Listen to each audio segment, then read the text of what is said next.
سبحان الله والحمد لله ولا إله إلا الله والله أكبر ولا حول ولا قوة إلا بالله العلي العظيم۔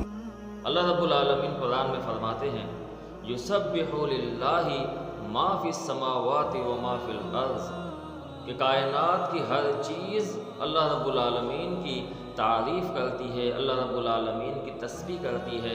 اس سے معلوم چلا کہ کائنات کی ہر چیز اس میں جان ہے اور وہ اللہ رب العالمین کا ذکر و اذکار، اللہ رب العالمین کی عبادت کرتی ہے۔ پتھروں کی 3 قسمیں ہیں۔ اللہ رب العالمین سورہ بقرہ کے اندر آیت نمبر 74 کے اندر فرماتے ہیں وَإِنَّا مِنَ الْحِجَارَةِ لَمَا يَتَفَجَّرُ مِنْهُ الْأَنْهَارُ، کہ پتھروں میں سے بعض پتھر ایسے ہیں کہ جو پھٹ جاتے ہیں اور ان میں سے نہریں بہہ پڑتی ہیں۔ اور ایسے مشاہدات میں کئی چیزیں آئی ہیں کہ کتنے ہی پہاڑ ایسے ہیں جو پھٹ جاتے ہیں، ان میں سے جو ہے وہ نہریں بہتی ہیں۔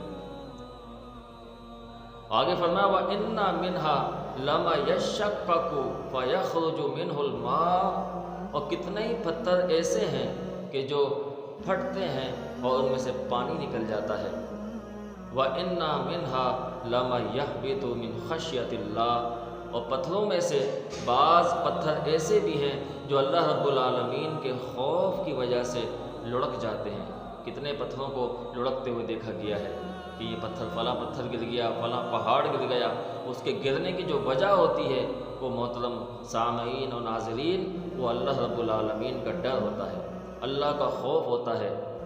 اللہ فرماتے وَمَا اللَّهُ بِغَافِلٍ عَمَّا تَعْمَلُونَ، اور اللہ رب العالمین بے خبر نہیں ہے جو تم عمل کر رہے ہو۔